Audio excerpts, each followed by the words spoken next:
Arabary namana malala manaraka ny fandarana, mitozo ohatrany manaraka ny fandarana, tena tsy tapaka mihitsy, misy de tena hita mihitsy hoe tsy tapaka isan'andro isan'andro amin'ny alalan'ny fanamariana ataonareo, mankasitraka re any atokantranonareo, any anaty fiarakodia any be deaibe no miantso manokana hoe misaotra manaraka ny fandarana, mankasitraka re tompoko, any am-pianarana, any am-piasana, any amin'ny toerana maro isan-karazany, manerana ny vontany, be deaibe ny manaraka, mankasitraka anareo. Androany indray ny lesontsika ny mofinaina fampahirezana de hoe fananganana ireo marina amin'ny maty, fananganana ny marina amin'ny maty. So ny marina tenin'Andriamanitra amin'ny Isaia 4:9-10. Vakina amin'ny anaran'i Jesosy, mifoaza sy miobia ianareo zay mandry ao amin'ny vovoka, fa ny andonao de tahaka ny andon'ny fahazavana, ary ny tany hiteraka ny maty. Inona ny tiany horesahana? Fa aminanina zay nataon'ny Isaia mahakasika ny zanak'Andriamanitra izy io. Fa izao raha mijery ny tenin'Andriamanitra isika de isy ny fananganana amin'ny maty, isy ny fananganana amin'ny maty. So ny ambaran'ny tenin'Andriamanitra ao amin'ny Jaona 5:5 sy ny 6. Jereo nge vakitsika Jaona 5:5 sy ny 6. Azagaga amin'izany fa ho avy ny andro andrenesan'ny olona rehetra ny pasana ny feony, de hivoaka izy zay nanao ny tsara ho any amin'ny fitsanganana ho fiainana, fa izay nanao ny ratsy kosa de ho any amin'ny fitsanganana ho fanameloana. Azagaga fa ho avy ny fotoana andrenesan'ny olona rehetra ny pasana ny feony. Aheno zany sofin'ny olona maty, hiteny Jesosy, dia ireo nanao ny tsara hivoaka avy eo am-pasana ho any amin'ny fitsanganana ho fiainana. Iza le ho atsangana amin'ny maty? Ndre jerentsika ny tenin'Andriamanitra ao amin'ny Tesaloniana 1:4, andininy efa hainareo tsenjery nge zany, efa fantatrareo, efa fantatsika rehetra tsenjery zany, fa mamerimberina kely fotsiny. Ao amin'ny andininy 9:20. So ny ambaran'ny tenin'Andriamanitra ao amin'ny Tesaloniana 1:4-5:20.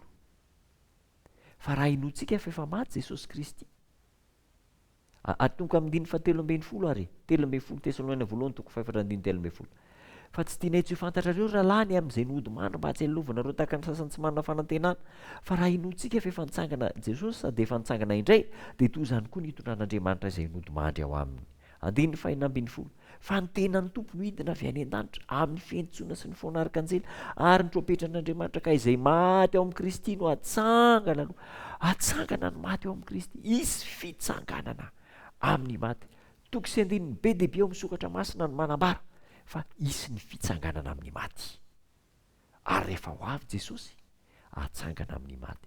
Verina kely amin'ilay lesontsika teo aloha zany tsika, isy ny fikorohana, ny fandosirana, fanomboaka sen'Andriamanitra, ny fandrotsahana ny fanahy masina, ny ranorana farany, isy ny sivana, isy ny fitoriana ny filazantsara lehibe, ary rehefa tapitra ireo de ho avy ny tompo, ho avy eny amin'ny rahon'ny lanitra izy. Ary rehefa ho avy izy, zavatra ataony voalohany de zao, anangana ny maty, ka ny maty ao amin'ny Jesosy Kristy no atsangana.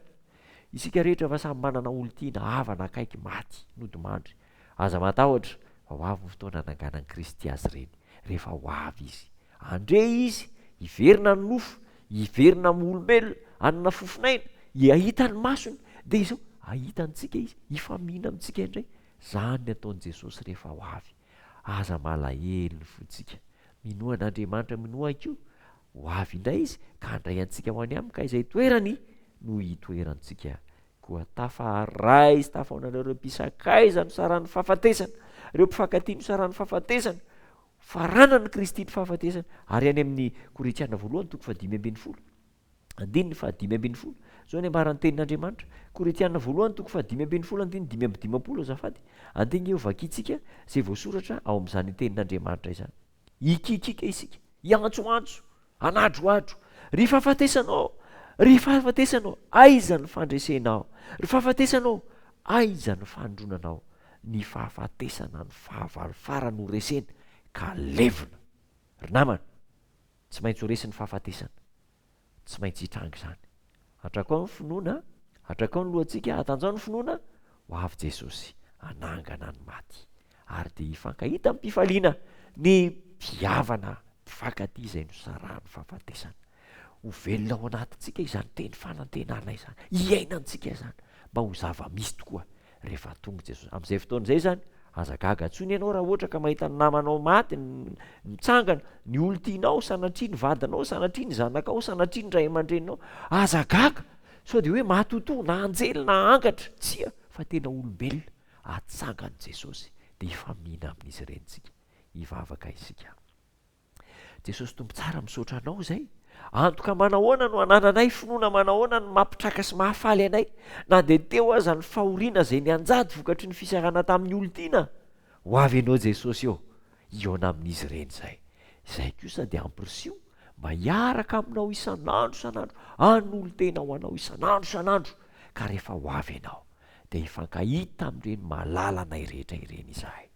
Tanterao zany, ataovy zava-misy fa tononona amin'ny anaran'i Jesosy ny vavaka. Amen.